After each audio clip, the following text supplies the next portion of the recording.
लोग पढ़ रहे हैं अभी इफ एल्स और इफ एल्स। अभी इसी में से कुछ क्वेश्चन और है हमारे पास, ये देखिए। इसमें ये कह रहा है कि आप क्या करिए कि एक प्रोग्राम लिखिए जिसमें आपको टोटल नंबर ऑफ आवर क्या करना है, यूजर से इनपुट लेना है और क्या करना है, कैलकुलेट करना है क्या, वेजेस, किसका, एम्प्लॉय। लेकिन अब नॉर्मल वेजेस वैसे कैलकुलेट नहीं करना, डे वाइज नहीं, आवर वाइज है, और आवर वाइज भी अलग अलग स्लैब है, ठीक है। तो वो स्लैब आपके सामने ये दे रखा है कि अगर पहले 4 घंटे का अगर आप हमको किसी एम्प्लॉय का निकालना हो तो उससे 10 रुपए पर आवर हिसाब से निकालना। लेकिन अगर वो 4 घंटे से ज्यादा काम करता है, मतलब ओवर टाइम करता है, तो उसको ओवर टाइम वाले जो अगले 4 घंटे होंगे उसका जो होगा वो 15 रुपए के हिसाब से मिलेगा। मतलब शुरू का 4 घंटा 10 रुपए और उस 4 घंटे के बाद वाले ओवर टाइम वाले 4 घंटे का क्या मिलेगा, 15 रुपए। फिर उसके बाद जो है अब 8 घंटा भी अगर कर लिया, 8 घंटे के बाद भी ओवर करना चाहता है तो उसको अगले 2 घंटे का मिलेगा 30 रुपए, ठीक है, 30 रुपए पर आवर। लेकिन अगर 10 घंटा काम कर लिया फिर भी ओवर टाइम करना चाहता है, ज्यादा मेहनत कर रहा है, तो उसके अगले वाले घंटे के लिए क्या मिलेगा, 15 रुपए, ठीक है, 50 रुपए के साथ। अब हमें क्या करना है, इसके लिए ही हमको क्या करना है, एक प्रोग्राम करना है, ठीक है। समझ लीजिए एक सॉफ्टवेयर बनाना है कि डायरेक्टली हम क्या करें, उसको नंबर ऑफ आवर डालें, ऑटोमेटिक उसका वेजेस तैयार हो जाए इन रूल्स के हिसाब से, ठीक है। तो अब जैसे मान लीजिए यूजर ने बोल रखा है कि ऐसा करिए कि यूजर ने दे रखा कि 6 घंटे काम किया। अब इस 6 घंटे का उसे कितना रुपया मिलेगा, तो 6 घंटा क्या आ रहा है, 4 घंटे से बाद वाला आ रहा है, कितना हुआ, 70 रुपये। क्यों 70 रुपये हुआ, 6 घंटे के लिए इसमें 4 और प्लस 2 हो रहा है, ध्यान दीजिए। शुरुआत के स्लैब में से 4 और सेकंड वाले स्लैब में से 2। शुरुआत के जो स्लैब में आ रहा है उसको हम किससे मल्टीप्लाई करें, 10 से, और सेकंड वाले को 15 से। ये हमें 40 और प्लस 30 तो मिलेगा हमें 70। ऐसा ही कुछ करना है, ठीक है। तो अगर हम बोल दिए, ऐसा करते हैं कि हमने 16 घंटा काम किया, अब क्या मिलेगा, तो शुरुआत का एक स्लैब 4 का है, फिर 4 का है, फिर 2 का स्लैब है, और उसके बाद से जो भी पड़े, तो 4 प्लस 4 प्लस 2 और बचा हुआ कितना, 6। अब शुरुआत के 4 का कितना मिलेगा, 10 रुपए के हिसाब से, फिर 15 के हिसाब से, फिर 30 के हिसाब से, और फिर 50 के हिसाब से, यही है।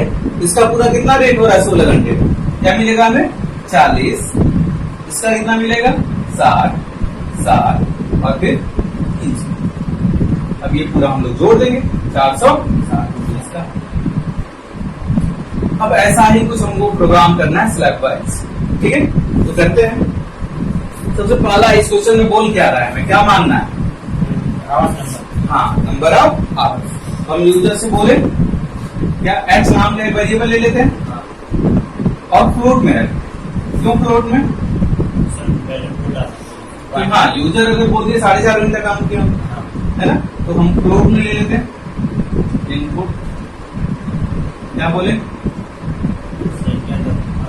एंटर द टोटल, हाँ, वर्किंग आवर, बोल देते हैं वर्किंग, जितना घंटा काम किया है वो दे, और वो किसमें दिया होगा, एच।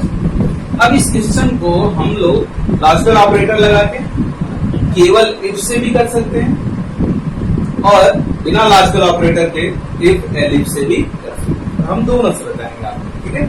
तो सबसे पहले हम क्या करें, एच से, हम पहले इफ से करते हैं। तो पहला रूल ये कह रहा है कि अगर आवर लेस देन हो 4 से, अगर आवर लेस देन हो 4 से, तो हमें क्या करना है, चेक करना है, कंडीशन लगानी की h less than equal to 4। अगर लेस देन इक्वल टू 4 है, इसका इक्वल भी लगाने का मतलब क्या हुआ, 4 भी हो या 4 से कम हो, तो क्या करो, एक वेजेस नाम का वेरिएबल हमने लिया और इस वेजेस में आप डाल दो जो भी आवर होगा उससे मल्टीप्लाई करके। अगर 1 घंटा हुआ तो 10 रुपए मिला, 2 घंटा हुआ तो 20 रुपए मिलेगा, 3 घंटा हुआ तो 30, और 4 घंटा हुआ तो 40। लेकिन 5 घंटा हुआ तो ये काम नहीं करेगा, ये नहीं करेगा, तो इसका मतलब हमको दूसरा स्लैब का भी हमको प्रोग्राम करना होगा। तो दूसरे स्लैब में हम फिर इफ लगाते हैं। अभी इफ की बात करें, केवल इफ से करें, फिर एलिफ भी करेंगे। अब क्या है, इफ इसमें क्या है, अगर आवर ग्रेटर देन हो 4 से, एंड एंड दूसरे वाले कंडीशन क्या है, नेक्स्ट 4 आवर, मतलब कि पहले 4 घंटा नहीं, पहले 4 घंटे को छोड़ दीजिए, उससे ज्यादा हो, और नेक्स्ट 4 की बात किया मतलब 4 से 4 8, मतलब हमारा hour less than equal to क्या हो, ये कंडीशन कि अगर हमारा घंटा 4 से ज्यादा हो और 8 से कम हो तो क्या मिलना चाहिए। तो क्या मिलना चाहिए, तो याद है कि हम दूसरे स्लैब में आ गए, इसका मतलब वो पहला स्लैब पूरा कर चुका है, तो इसका मतलब उसे 4 घंटे का 10 रुपए के हिसाब से मिल चुका है। अब प्लस जब 4 घंटे का मिल चुका है तो अगला वाला स्लैब कितने रुपए का है, 15 रुपए के हिसाब से। तो उसमें क्या होगा, जो हमारा बचे हुए घंटे होंगे, बचे हुए घंटे कैसे निकालेंगे, माइनस कर देंगे। शुरुआत के 4 घंटे का तो हम कैलकुलेट कर चुके हैं, वो और की क्लास है,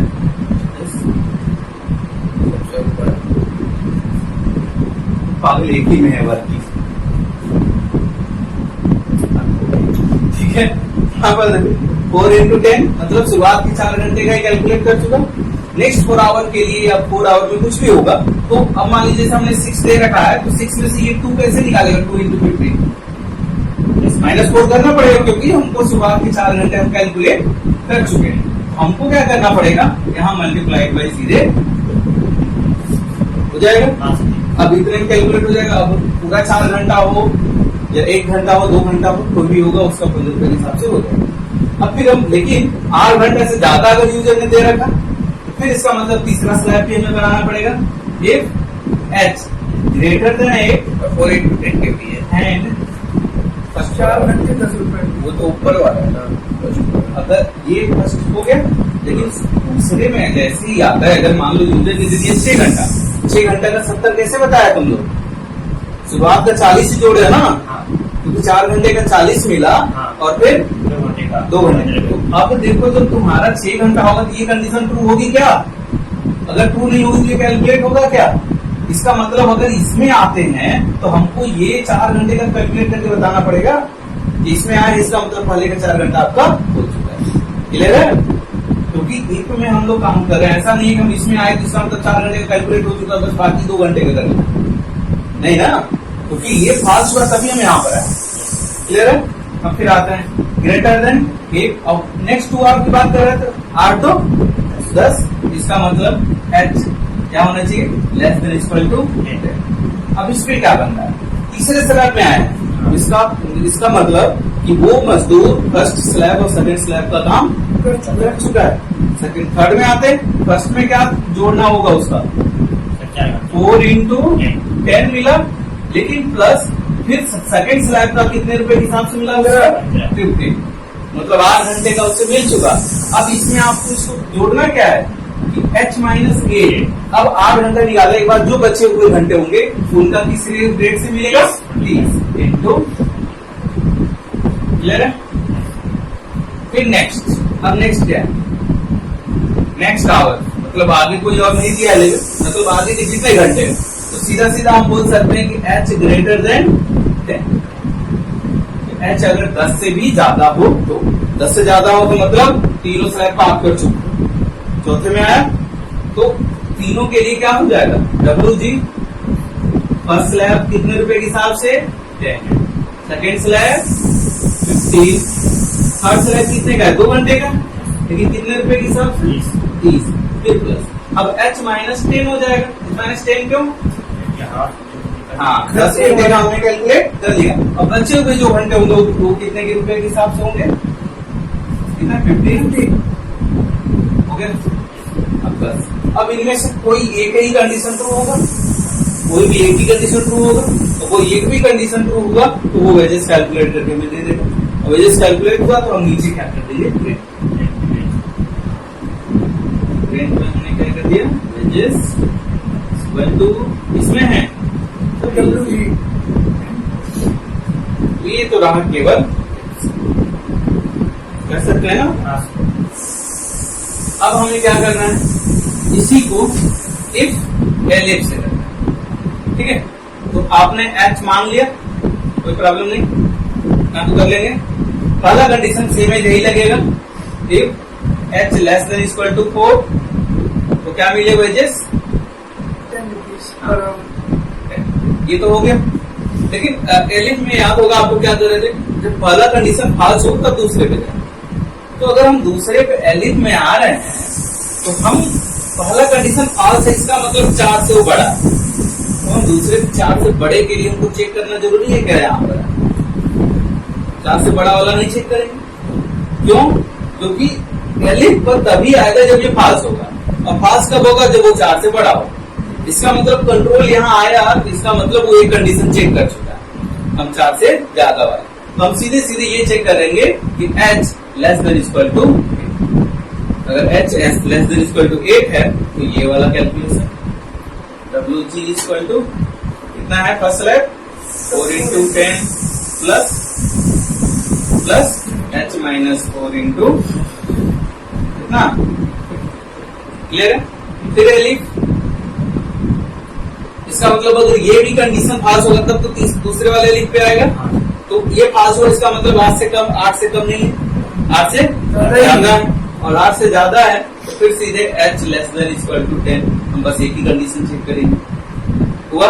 अब इस वाले में हम ये वाला स्लैब पूरा डाल देंगे। क्या है? First slab 4 into 10, second slab 4 into 15 और फिर प्लस h माइनस 8 इंटू कितना है? फिर नेक्स्ट, अब देखो 3 स्लैब चेक कर चुके हैं 10 से कम तक। ये कब पास होगा? जब नंबर ये वाला कब पास होगा? जब 10 से ज्यादा। अब इसका मतलब इसके बाद से हमारे कुछ और है नहीं, तो 10 से ज्यादा वाले को डायरेक्टली 50 रुपए के हिसाब से देना। इसका मतलब हमको कंडीशन लगाने की जरूरत है, इसके नीचे सीधे एल्स लगा।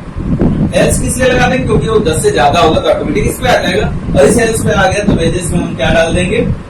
4 into 10 plus 4 into 15 plus 2 into कितना है? 30 और फिर plus h minus 10। h minus 10 क्यों? 10 घंटे का हो चुका, और फिर इंटू कितने रुपए के हिसाब से? 50।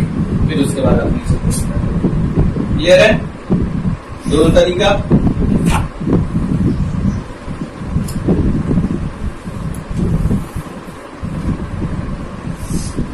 लॉजिकल ऑपरेटर हम लोग लगाए हैं, बिना लॉजिकल ऑपरेटर h जो है वो टोटल वर्किंग, हाँ टोटल वर्किंग, तो 4 4 2 और बाकी का वही टोटल वर्किंग आवर्स है।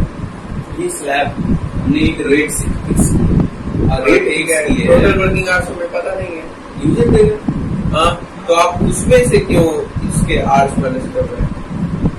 अच्छा ठीक है, वो लगाना 24 घंटे नहीं, 24 घंटे से जो हम घंटे दे रहे हैं यूजर्स मान रहे हैं, ठीक है? ये क्लियर है आप लोगों को? कोई दिक्कत नहीं है। इसी पर 2 क्वेश्चन आपके सामने है, ठीक है? वो दोनों मैं नोट कर दे रहा हूँ उसको,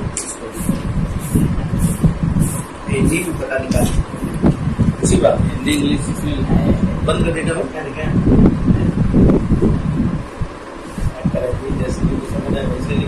पास कर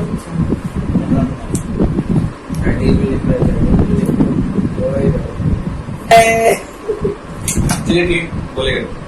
देखो अभी आपको जो पीछे क्वेश्चन दिए थे कराए थे, उसी पर ये दोनों क्वेश्चन सेम पैटर्न है, कुछ करना नहीं आपको। यहाँ पर आपको क्या करना है? टेलीफोन कॉल्स मांगने हैं और कॉल के अकॉर्डिंग बिल निकालना है, और बिल का रूल ये है कि फर्स्ट 20 कॉल का आपको फ्री देना है, ठीक है? अगर 20 कॉल से ज्यादा अगर वो कॉल करता है तो नेक्स्ट 40 कॉल के लिए क्या मिलना है? 25 पैसे, ठीक है? फिर नेक्स्ट 20 कॉल के लिए 60 पैसे, और फिर उसके बाद जितने भी कॉल होंगे उसका 40 पैसे। ऐसे ही सेम है, यहाँ पर क्या करना है? वेट आपको यूजर से लेनी है और उसका पोस्टल चार्ज निकालना है। पोस्टल चार्ज के लिए रूल ये है कि शुरुआत का 10 ग्राम, अगर 10 ग्राम तक का कोई भी सामान अगर भेजना है 1 रुपए पर ग्राम के हिसाब से भेजना होगा। वही अगर 10 ग्राम से ज्यादा मतलब नेक्स्ट 20 ग्राम मतलब 30 ग्राम तक की बात अगर करें तो 1.25, और फिर उसके नेक्स्ट 30 ग्राम के लिए 2 रुपीज, और फिर उसके बाद अगर हम बात करें कि इस 30 ग्राम के बाद भी अगर जितने भी हमारे ग्राम हो गए और ज्यादा हो गया तो पर ग्राम कितना रुपए के हिसाब से जाएंगे 2.5। सेम है, वही क्वेश्चन है, कुछ करना नहीं है आपको, बस आपको पैटर्न पर उसी पैटर्न पे इन चीजों को रखना है। जाएंगे आप लोग।